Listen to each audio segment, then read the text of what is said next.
of the most important techniques to be mastered by the craftsman is that of joining. He must have a working knowledge of the various types and be able to choose the best method of joining the parts of his project together. He must know how to accurately construct the various joints in order that his project may be sturdy and long-lasting. The common butt joint is easy to make and adequate for many applications. The joint will be strong only if the end of the piece to be butted is properly squared. The joint may be fastened with glue and screws or nails.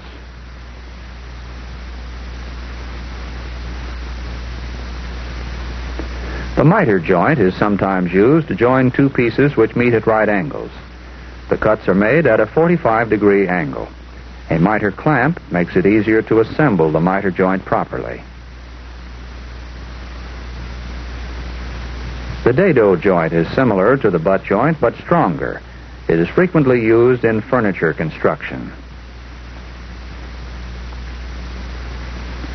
To construct a dado joint, first locate one side of the dado.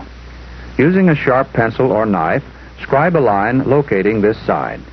Clamp a straight piece of stock along this line. The edge of the stock should come to the line but not cover it. Holding the piece to be inset firmly against the block, carefully mark the other side of the dado. Using the tri-square to guide you, extend these lines across both edges of the piece so that the dado will be straight and true.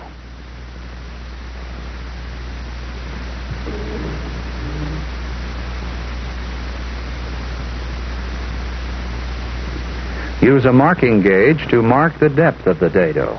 This distance is usually 1/2 the thickness of the stock. Using a block guide and back saw, carefully cut the sides of the dado to the proper depth. Be sure the saw kerf lies in the waste stock, or the dado will be too large for the piece that must fit into it. Use the chisel with a mallet to remove the waste stock. Chisel from both sides, leaving the cut high in the center. Smooth the bottom of the dado with a chisel or a router. The piece should fit snugly, but not so tightly that it has to be pounded in. This groove joint is similar to a dado, but the groove runs with the grain of the wood. A dado always runs across the grain. A rabbet joint is frequently used for joining the ends or edges of two pieces which meet at right angles. The rabbet is laid out in much the same way as the dado, but the second saw cut is made at right angles to the first, making the use of the chisel unnecessary. The cross-lap joint is frequently used when two pieces of equal thickness must cross each other. The two pieces are dadoed to half their depth so that they fit into each other. When finished, the thickness of the joint is equal to that of the individual pieces.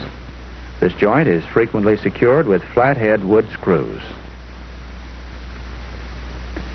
A variation of the cross-lap joint is the end lap joint, in which the pieces do not cross but overlap at the ends.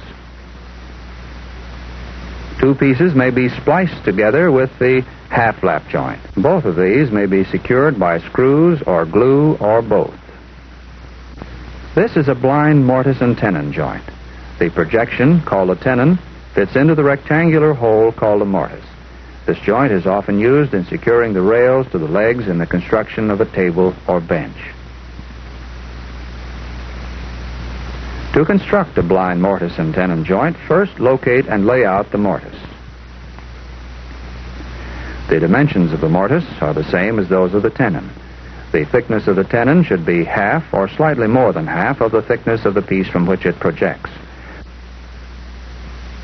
The width of the tenon and the length of the tenon depend upon the project and its intended use. To cut the mortise by the brace and bit method, select a bit just smaller than the width of the mortise. Bore a series of holes along the center line of the mortise. A commercial or homemade depth gauge set to the depth of the mortise will keep you from boring too deep. Use the wood chisel to remove the remaining waste stock and square up the mortise. To cut the tenon, lay off the length of the tenon from the end of the stock. Square a line all the way around the stock at this point. This is called the shoulder line.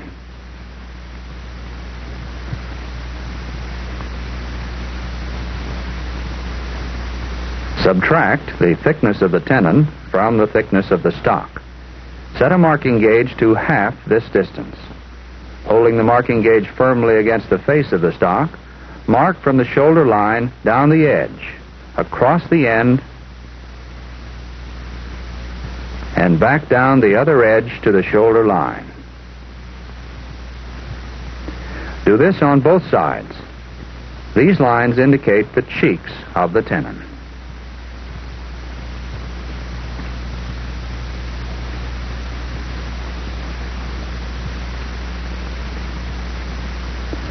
Now determine the width of the tenon from your working drawing and set the marking gauge to the proper distance. Mark as you did before, this time holding the gauge firmly against the edge of the stock.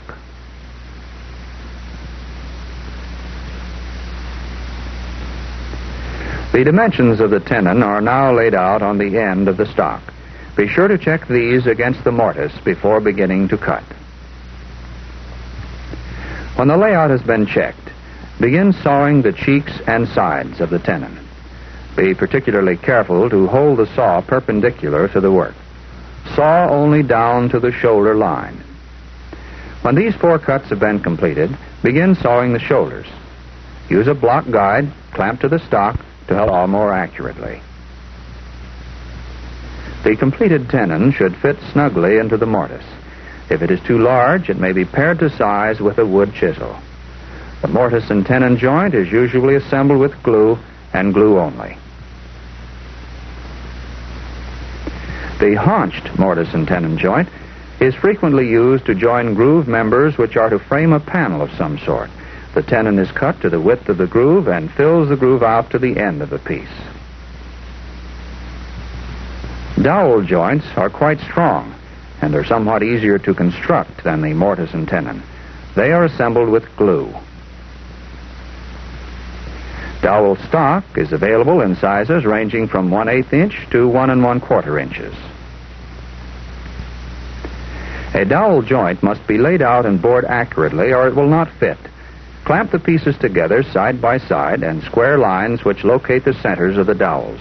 Use a sharp pencil or a knife. With a marking gauge set to half the thickness of the piece, mark the center lines of both pieces.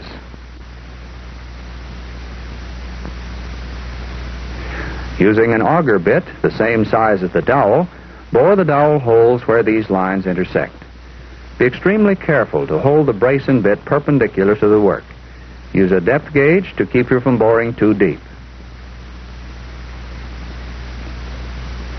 The use of a doweling jig will make boring more accurate. To use a jig properly, consult the manufacturer's directions. Cut the dowels to length and bevel the end slightly. A saw kerf in the side of the dowel will be an outlet for excess glue. Check the fit of the joint before assembly. A good grade of glue will make a properly fitted joint stronger than the wood itself.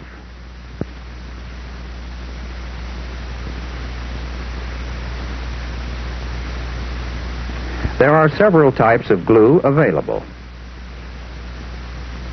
Animal glue is made from the bones and hides of animals. Some animal glue is applied hot. Any glue is best applied with a good brush. CASEIN glue is a waterproof glue made from the curds of milk. There are many synthetic glues, most of which are strong, easy to use, and resistant to moisture. Before applying any glue, be sure to read the manufacturer's instructions for use and follow them closely. This tabletop, made from several pieces of stock glued together edge to edge, is less likely to warp than one made from one large piece of stock. To construct a piece of work of this kind, first carefully select and square the stock. It should be of uniform thickness and free from warp and wind. To keep the final product from warping, the grain must be reversed in adjacent pieces of stock. Check this by observing the ends of the pieces. Since the grain in these two pieces runs in the same general direction, one piece must be reversed. The grain structure of these two pieces is now correctly opposed. Plane the edges for joining. Check with a square to be sure that the edge is perpendicular to the working face of the stock. Stock to be edge glued is usually plain, slightly lower in the center to make a spring joint. With the ends of the stock held tightly together, a tiny sliver of light, exaggerated here, should be visible at the center.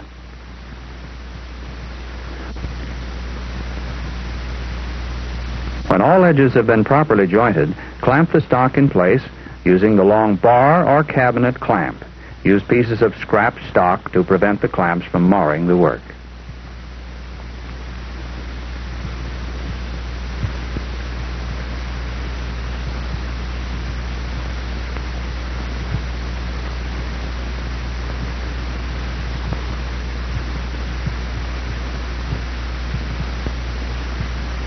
Check to see that all joints fit properly. Check with a straight edge to see that the surface will be flat and true.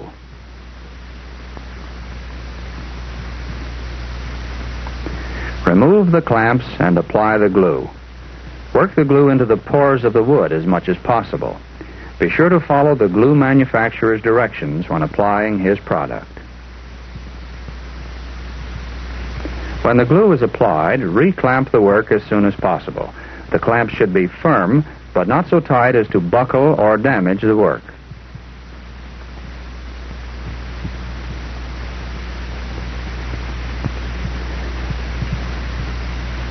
Wipe off excess glue immediately using a damp cloth. To keep the work from buckling under the pressure of the clamps, it may be necessary to clamp a straight piece top and bottom on both ends using the hand screw. To get the most leverage from the hand screw, adjust the inside screw first, the outside or back screw last. When the recommended drying time has elapsed, remove the clamps. Again, check to be sure the surface is flat and true.